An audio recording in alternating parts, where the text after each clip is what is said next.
नमस्कार विद्यार्थियों, स्वागत है आपका अपने इस प्यारे से channel SPC centre of knowledge में। आज हम लोग बोर्ड 2025 जो क्लास 12th का है उससे रिलेटेड ज्योग्राफी क्लास के वीडियो को लेकर के हम उपस्थित हैं।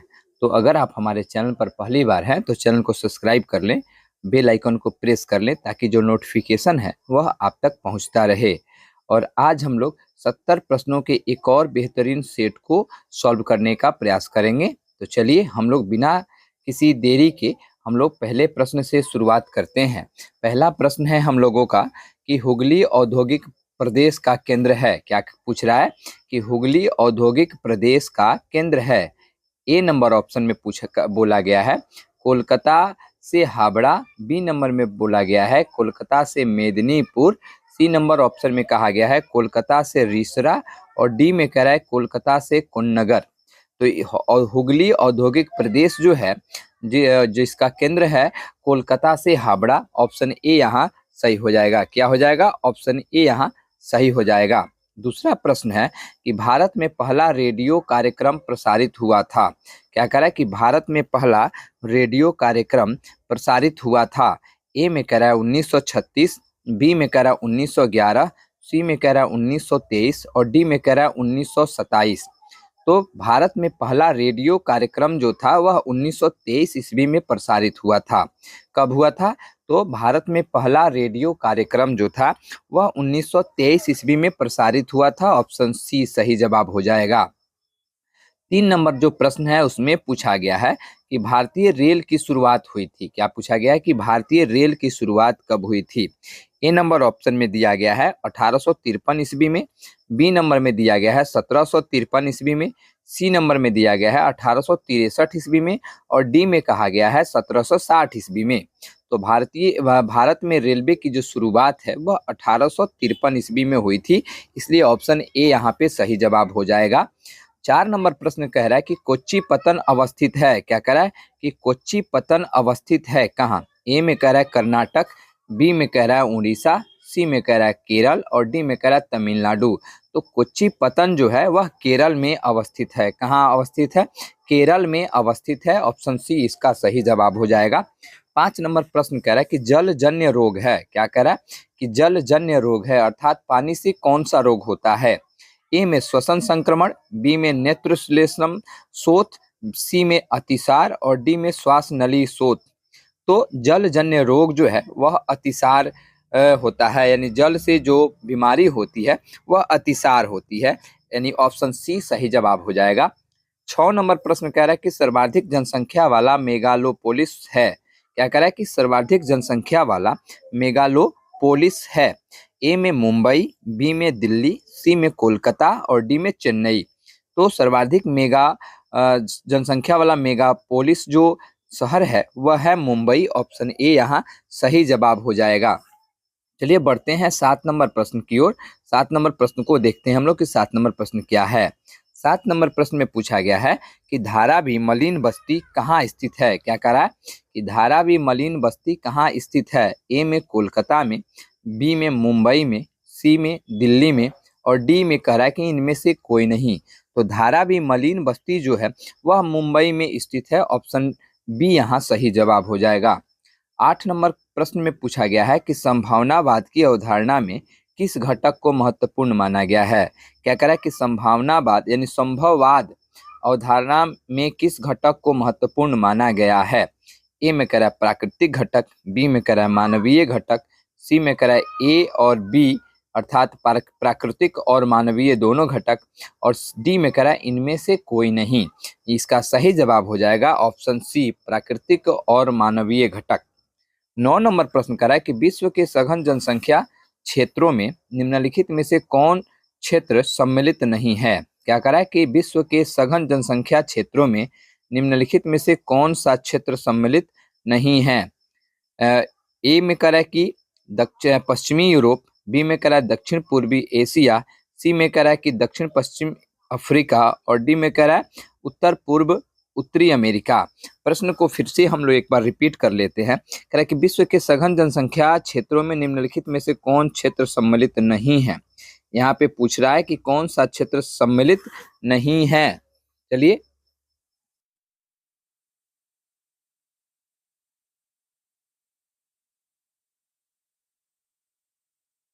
9 नंबर जो प्रश्न है उसमें पूछा गया है कि विश्व के सघन जनसंख्या क्षेत्रों में निम्नलिखित में से कौन क्षेत्र सम्मिलित नहीं है।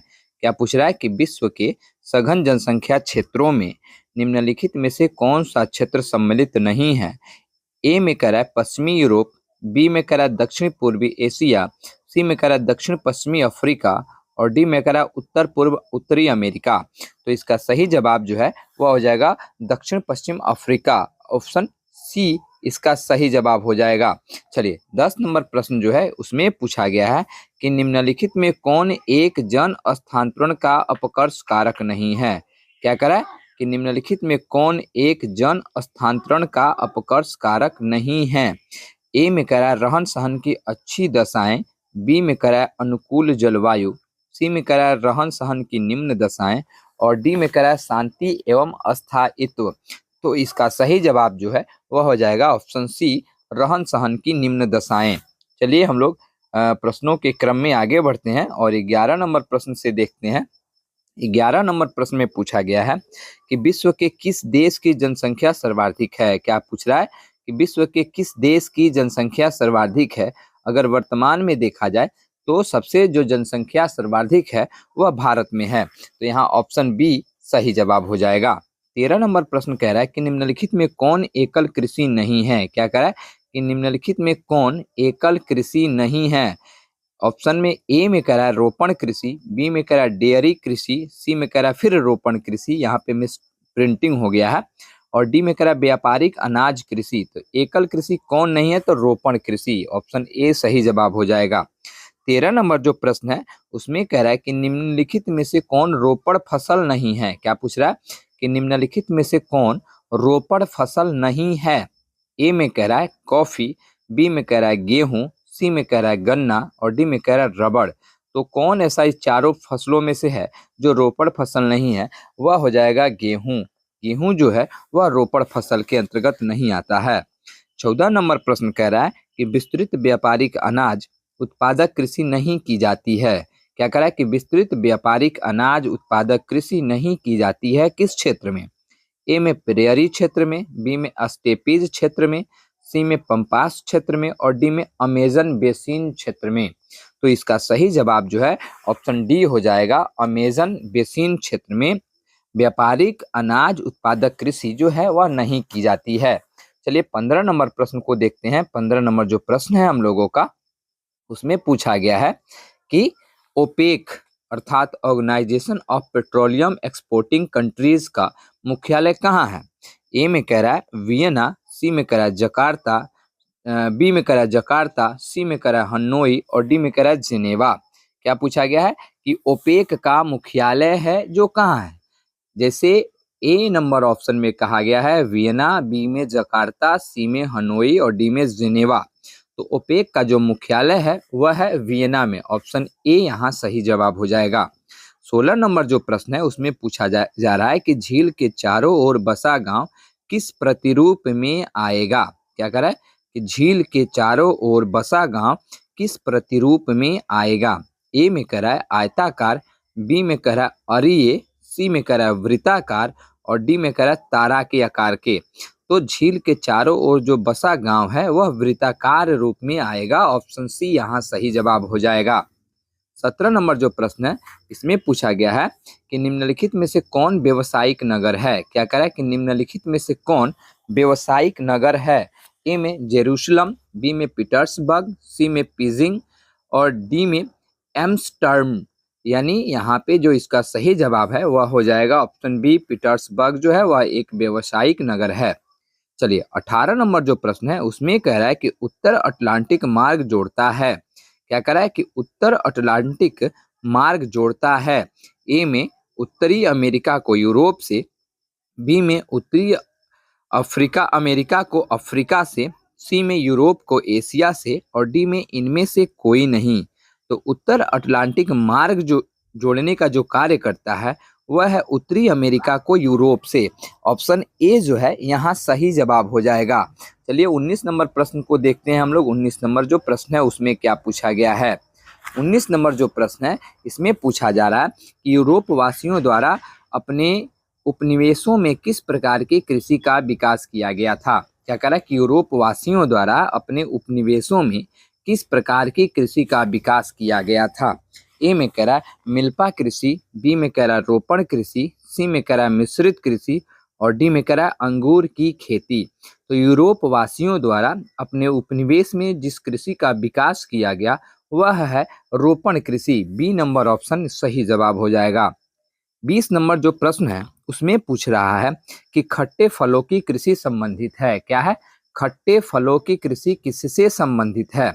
ए में मिश्रित कृषि से, बी में रोपण कृषि से, सी में भूमध्य सागरीय कृषि से और डी में सहकारी कृषि से। तो खट्टे फलों की कृषि जो है वह भूमध्य सागरीय कृषि से संबंधित है। ऑप्शन सी सही जवाब। 21 नंबर प्रश्न में कह रहा है कि निम्नलिखित में से कौन ऑस्ट्रेलिया की राजधानी है। क्या कह रहा है कि निम्नलिखित में से कौन ऑस्ट्रेलिया की राजधानी है। ए में कह रहा है कैनबेरा, बी में कह रहा है अदीस अबाबा, सी में कह रहा है बीजिंग और डी में कह रहा है पर्थ। तो ऑस्ट्रेलिया की जो राजधानी है वह है क्या? तो कैनबरा। क्या है? कैनबरा जो है वह ऑस्ट्रेलिया की राजधानी है।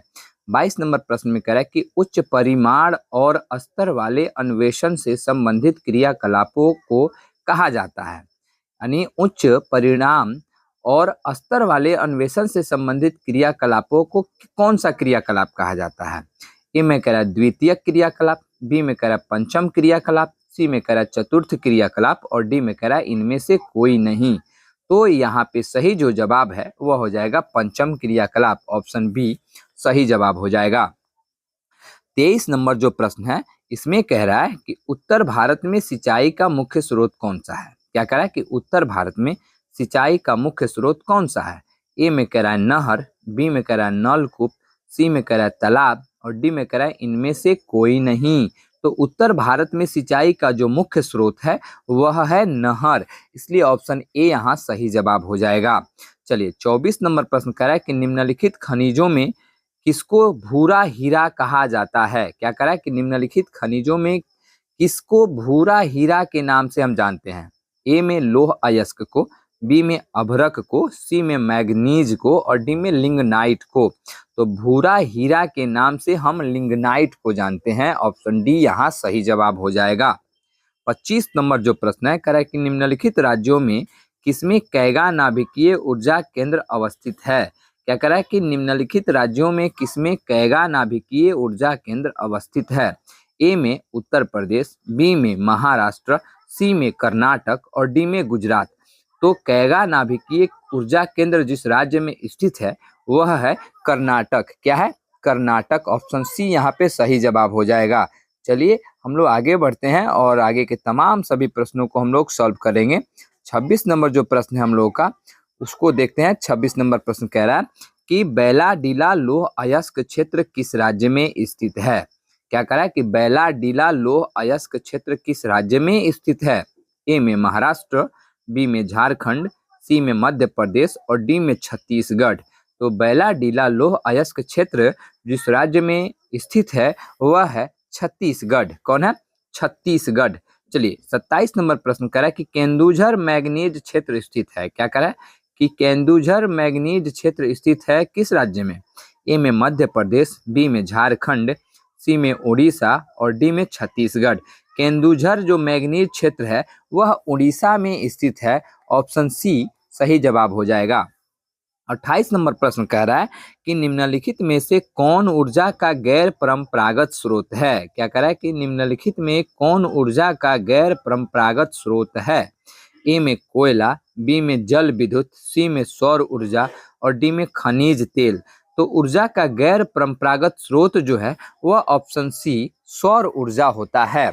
चलिए 29 नंबर प्रश्न कह रहा है कि निम्नलिखित में कौन दूसरे उद्योगों के लिए कच्चा माल तैयार करता है। क्या कह रहा है कि निम्नलिखित में कौन दूसरे उद्योग के लिए कच्चा माल तैयार करता है। ए में आधारभूत उद्योग, बी में कुटीर उद्योग, सी में स्वच्छंद उद्योग और डी में छोटे पैमाने का उद्योग। तो दूसरे उद्योग के लिए कच्चा माल तैयार जो उद्योग करता है वह उद्योग है आधारभूत उद्योग। ऑप्शन ए सही जवाब हो जाएगा। 30 नंबर प्रश्न कर रहा है कि निम्न में कौन तृतीयक क्रियाकलाप है। क्या कह रहा है कि निम्नलिखित में से कौन तृतीयक क्रियाकलाप है। चलिए जो 30 नंबर प्रश्न जो है उसमें क्या पूछा गया कि निम्नलिखित में कौन तृतीयक क्रियाकलाप है? ए में खेती, बी में व्यापार, सी में बुनाई और डी में आखेट। तो व्यापार जो है वह तृतीयक क्रियाकलाप के अंतर्गत आता है, तो यहाँ हम ऑप्शन बी सही करेंगे। चलिए 31 नंबर प्रश्न कह रहा है कि निम्नलिखित में कौन द्वितीयक क्रियाकलाप नहीं है? क्या कह रहा है कि द्वितीयक क्रियाकलाप कौन नहीं है? ए में मछली पकड़ना, बी में लोह प्रगलन करना, सी में वस्त्र निर्माण करना और डी में टोकरी बनाना। तो द्वितीयक क्रियाकलाप जो है वह मछली पकड़ना नहीं है, क्योंकि मछली पकड़ना जो है वह प्राथमिक क्रियाकलाप के अंतर्गत आता है। चलिए हम लोग 32 नंबर प्रश्न को देखते हैं कि 32 नंबर प्रश्न में क्या पूछा गया है। 32 नंबर प्रश्न में कह रहा है कि ट्रांस महाद्वीपीय स्टुअर्ट मार्ग महामार्ग जोड़ता है। क्या कह रहा है कि ट्रांस महाद्वीपीय स्टुअर्ट महामार्ग जोड़ता है किससे किसको? ए में वैंकूवर को सेंट जॉन्स से, बी में चेंगड़ू को लहासा से, सी में एडमोंटन को एनकोरेज से और डी में डार्विन को मेलबोर्न से। तो यहाँ सही जवाब जो है वह ऑप्शन डी हो जाएगा, डार्विन को मेलबोर्न से। चलिए पनामा नहर 33 नंबर प्रश्न, पनामा नहर जोड़ती है किसको किससे जोड़ती है? पनामा नहर जो है वह किन दो महासागरों को आपस में जोड़ती है?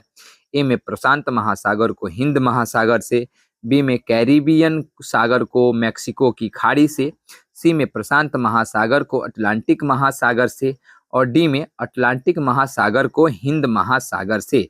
तो पनामा नहर दो महासागरों को जोड़ने का जो काम करती है वह है प्रशांत महासागर को अटलांटिक महासागर से। ऑप्शन सी इसका सही जवाब हो जाएगा। चलिए 34 नंबर प्रश्न, 34 नंबर प्रश्न में कह रहा है कि विश्व के प्रमुख समुद्री पतन है किस प्रकार के?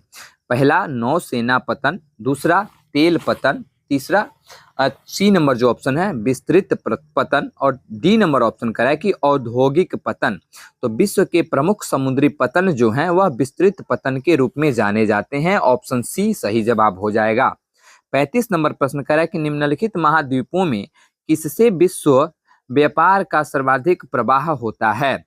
यानी विश्व व्यापार का सर्वाधिक प्रवाह जो है किस महाद्वीप से सबसे अधिक होता है? ए नंबर ऑप्शन एशिया, बी में उत्तरी अमेरिका, सी में यूरोप और डी में अफ्रीका। तो विश्व व्यापार का सर्वाधिक प्रवाह जो है वह जिस महाद्वीप के जरिए होता है वह है एशिया। ऑप्शन ए सही जवाब हो जाएगा। तो चलिए आगे बढ़ते हैं हम लोग और 36 नंबर जो प्रश्न है उसको सॉल्व करते हैं। 36 नंबर प्रश्न में कहा गया है कि 2011 की जनगणना के अनुसार किस राज्य की जनसंख्या का घनत्व सबसे कम है? क्या कह रहा है कि 2011 की जनगणना के अनुसार किस राज्य की जनसंख्या का घनत्व सबसे कम है? ए में अरुणाचल प्रदेश, बी में मेघालय, सी में केरल और डी में असम। तो 2011 की जो जनगणना के अनुसार अगर हम बात करें जनसंख्या घनत्व का तो उसमें सबसे कम जो है वह अरुणाचल प्रदेश का है। किसका है? अरुणाचल प्रदेश का है। तो हम यहाँ ऑप्शन ए जो है सही कर लेंगे। 37 नंबर प्रश्न जो है उसमें कह रहा है कि 2011 की जनगणना के अनुसार बिहार की जनसंख्या कितनी थी? क्या कह रहा है कि 2011 की जनगणना के अनुसार बिहार की जनसंख्या कितनी थी? ए में कह रहा है कि 10.41 करोड़, बी में कह रहा है 11.41 करोड़, सी में कह रहा है कि 9.61 करोड़ और डी में कह रहा है 8.51 करोड़। तो 2011 के अनुसार अगर बिहार की हम जनसंख्या की बात करें तो वह है 10.41 करोड़।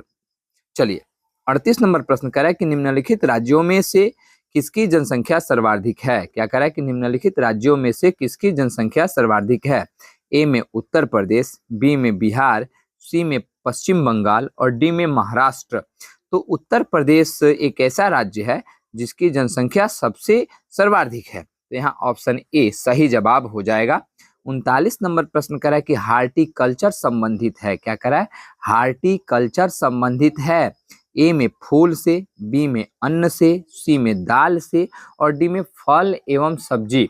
तो यहाँ जो हार्टिकल्चर है वह फल एवं सब्जी दोनों से संबंधित है। ऑप्शन डी सही जवाब हो जाएगा। 40 नंबर प्रश्न कर रहा है कि शुष्क क्षेत्रों में मृदा अपरदन का मुख्य कारण क्या है? क्या कह रहा है कि शुष्क क्षेत्रों में मृदा अपरदन का मुख्य कारण क्या है? ए में कह रहा है कि अवनालिका अपरदन, बी में कह रहा है सिल्ट जमाव, सी में कह रहा है वायु अपरदन और डी में कह रहा है इनमें से कोई नहीं। तो इसका सही जो जवाब है वह हो जाएगा ऑप्शन सी, वायु अपरदन जो है शुष्क क्षेत्रों में मृदा अपरदन का मुख्य कारण बनता है। चलिए 41 नंबर प्रश्न कह रहा है कि दक्षिण भारत में सिंचाई का मुख्य स्रोत कौन है? ए में नहर, बी में नलकूप, सी में तालाब और डी में इनमें से कोई नहीं। तो दक्षिण भारत में सिंचाई का मुख्य स्रोत जो है वह तालाब है। ऑप्शन सी सही जवाब हो जाएगा कि तारापुर नाभिकीय ऊर्जा केंद्र अवस्थित है, किस राज्य में अवस्थित है? ऑप्शन ए में कह रहा है उत्तर प्रदेश, बी में कह रहा है महाराष्ट्र, सी में कह रहा है कर्नाटक और डी में कह रहा है गुजरात।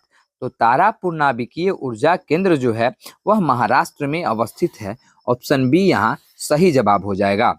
43 नंबर प्रश्न में कह रहा है कि निम्नलिखित में कौन पश्चिमी भारत की नदी बेसिन है? क्या कह रहा है कि निम्नलिखित में कौन पश्चिमी भारत की नदी बेसिन है? ए में माही बेसिन, बी में कोसी बेसिन, सी में गंगा बेसिन और डी में सोन बेसिन। तो पश्चिमी भारत की नदी बेसिन जो है वह है ऑप्शन ए माही बेसिन। चलिए 44 नंबर प्रश्न कह रहा है कि सबसे महत्वपूर्ण जूट उत्पादक क्षेत्र है। क्या कह रहा है कि सबसे महत्वपूर्ण जूट उत्पादक क्षेत्र है? ए में गंगा डेल्टा, बी में कृष्णा डेल्टा, सी में गोदावरी डेल्टा और डी में इनमें से कोई नहीं।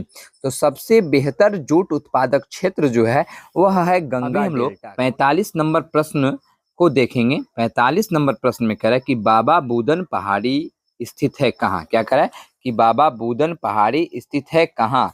ए में कर्नाटक में, बी में गोवा में, सी में झारखंड में और डी में उड़ीसा में। बाबा बूदन पहाड़ी जो है वह कर्नाटक में अवस्थित है। ऑप्शन ए सही जवाब हो जाएगा।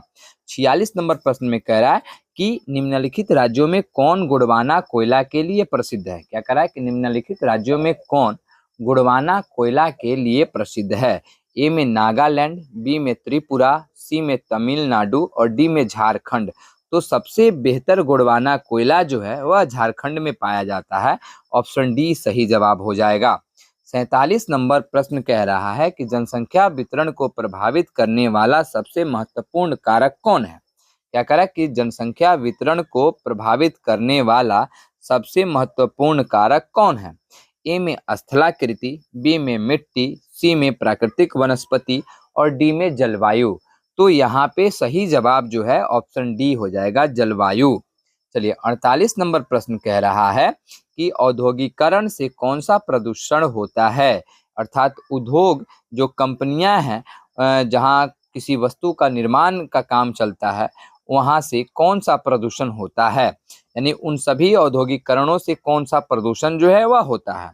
ए में जल प्रदूषण, बी में वायु प्रदूषण, सी में ध्वनि प्रदूषण और डी में इनमें से सभी। तो औद्योगिकरण से लगभग सभी प्रकार के प्रदूषण होते हैं। ऑप्शन डी यहाँ पे सही हो जाएगा, इनमें से सभी। 49 नंबर प्रश्न कह रहा है कि हथकरघा, क्या कह रहा है? हथकरघा उद्योग है किस प्रकार का उद्योग है? ए में कह रहा है आधारभूत उद्योग, बी में कह रहा है कुटीर उद्योग, सी में कह रहा है स्वच्छंद उद्योग और डी में कह रहा है इनमें से कोई नहीं। तो हथकरघा उद्योग जो है वह कुटीर उद्योग के नाम से भी जाना जाता है। ऑप्शन बी सही जवाब हो जाएगा। 50 नंबर प्रश्न कर रहा है कि नोवा मुंडी, क्या कर रहा है? नोवा मुंडी लौह अयस्क क्षेत्र जो है किस राज्य में स्थित है? ए में महाराष्ट्र में, बी में झारखंड में, सी में मध्य प्रदेश में और डी में छत्तीसगढ़ में। तो नोवा मुंडी लौह अयस्क क्षेत्र जो है वह झारखंड में स्थित है। ऑप्शन बी सही जवाब हो जाएगा। चलिए हम लोगों ने 50 प्रश्नों को सॉल्व किया। आगे के भी हम इसी तरह से सभी प्रश्नों को सॉल्व करते रहेंगे। बने रहिए आप हमारे साथ। अपने बोर्ड जो 2025 में देने वाले छात्र हैं वे सभी छात्र जुड़ जाएं। 51 नंबर जो प्रश्न है वह कह रहा है भारत में हरित क्रांति शुरू हुई थी किस दशक में? यहाँ ईस्वी नहीं पूछा गया है बल्कि दशक पूछा गया है। तो ए में कह रहा है 1950 के दशक में, बी में कह रहा है 1960 के दशक में, सी में कह रहा है 1970 के दशक में और डी में कह रहा है 1980 के दशक में। क्या पूछा गया है कि भारत में हरित क्रांति की शुरुआत कब हुई थी, यानी किस दशक के अंतर्गत हुई थी, तो वह हो जाएगा ऑप्शन बी 1960 के दशक में। चलिए 52 नंबर प्रश्न कह रहा है कि कोलकाता पतन स्थित है किस राज्य में, कर्नाटक में, उड़ीसा में, केरल में या फिर पश्चिम बंगाल में। तो कोलकाता पतन जो है वह पश्चिम बंगाल में स्थित है, ऑप्शन डी सही जवाब हो जाएगा। 53 नंबर प्रश्न कर रहा है कि निम्नलिखित रोगों में से कौन वायु जन्म नहीं है, यानी वायु से कौन सा रोग नहीं होता है। ए में श्वसन संक्रमण, बी में नेत्र श्लेष्मल शोथ, सी में अतिसार और डी में श्वास नली शोथ। तो अतिसार जो है वह जल जन्य रोग है, इसलिए ऑप्शन सी सही जवाब हो जाएगा। 54 नंबर प्रश्न कह रहा है कि ब्राजील में कॉफी क्षेत्र को क्या कहा जाता है, यानी ब्राजील के कॉफी बागान या कॉफी क्षेत्र को क्या किस नाम से जानते हैं। ए में फेजेंडा के नाम से, बी में एजेंडा के नाम से, सी में मिल्पा के नाम से या डी में लदांग के नाम से। तो ब्राजील के कॉफी बागान को हम फेजेंडा के नाम से जानते हैं, ऑप्शन ए है जो सही हो जाएगा। से प्रदूषित नदी जो है वह यमुना को माना जाता है, तो ऑप्शन डी सही जवाब हो जाएगा। चलिए आगे बढ़ते हैं, 58 नंबर प्रश्न को देखते हैं हम लोग। 58 नंबर प्रश्न में क्या कह रहा है, सॉरी 57 नंबर प्रश्न से हम लोग को देखना है। तो 57 नंबर प्रश्न में कह रहा है कि निम्नलिखित में कौन मानव और पर्यावरण के बीच अन्योन्य क्रिया का सर्वाधिक महत्वपूर्ण है, कारक कौन सा है। ए में मानव बुद्धिमत्ता, बी में प्रौद्योगिकी, सी में लोगों के अनुभव और डी में मानवीय भाईचारा। तो मानव और पर्यावरण के बीच अन्योन्य क्रिया का सर्वाधिक महत्वपूर्ण जो कारक है वह है मानव बुद्धिमत्ता, ऑप्शन ए सही जवाब हो जाएगा।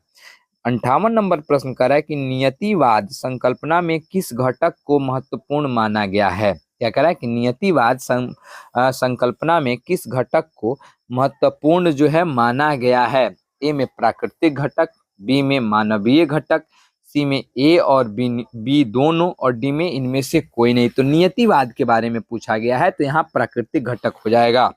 चलिए 59 नंबर प्रश्न कह रहा है कि निम्नलिखित में कौन रोपड़ फसल नहीं है। क्या कह रहा है कि कौन रोपड़ फसल नहीं है। ए में कॉफी, बी में गेहूं, सी में गन्ना और डी में रबड़। तो गेहूं जो है वह रोपड़ फसल नहीं है, तो ऑप्शन बी सही हो जाएगा। 60 नंबर प्रश्न कह रहा है कि निम्नलिखित में कौन प्राथमिक क्रियाकलाप है। क्या कह रहा है कि प्राथमिक क्रियाकलाप कौन है। ए में खेती करना, बी में व्यापार करना, सी में बुनाई करना और डी में जूट उद्योग। तो खेती करना जो है वह प्राथमिक क्रियाकलाप है। चलिए 61 नंबर प्रश्न कह रहा है कि स्वेज नहर किसको जोड़ता है। क्या कह रहा है कि स्वेज नहर किसको जोड़ता है। तो इसमें 3 ही ऑप्शन दिख रहे हैं, तो हम लोग आगे की तरफ कर लेते हैं इसको और फिर देखते हैं। तो ए में कह रहा है हिंद महासागर को प्रशांत महासागर से, बी में कह रहा है प्रशांत महासागर को अटलांटिक महासागर से, सी में कह रहा है अटलांटिक महासागर को आर्कटिक महासागर से और डी में कह रहा है कि लाल सागर को भूमध्य सागर से। तो जो स्वेज नहर है वह लाल सागर को भूमध्य सागर से जोड़ती है, ऑप्शन डी सही जवाब हो जाएगा। 62 नंबर प्रश्न कर रहा है कि नेताजी सुभाष चंद्र बोस अंतर्राष्ट्रीय हवाई अड्डा कहाँ है। ए में उड़ीसा में, बी में पश्चिम बंगाल में, सी में महाराष्ट्र में और डी में गुजरात में। तो नेताजी सुभाष चंद्र बोस अंतर्राष्ट्रीय हवाई अड्डा जो है वह पश्चिम बंगाल में स्थित है, ऑप्शन बी सही जवाब हो जाएगा। 63 नंबर प्रश्न कर रहा है कि नदी के सहारे बसा गांव किस प्रतिरूप में आएगा। क्या कह रहा है कि नदी के सहारे बसा गांव किस प्रतिरूप में आएगा। ए में कह रहा है कि आयताकार, बी में कह रहा है अरीय, सी में कह रहा है वृत्ताकार और डी में कह रहा है रेखीय। तो नदी के सहारे जो बसा गांव होगा वह रेखीय आधार पर होगा, तो ये ऑप्शन डी यहाँ पे सही हो जाएगा। 64 नंबर प्रश्न कर रहा है कि 2011 की जनगणना के अनुसार बिहार का जनसंख्या घनत्व कितना था।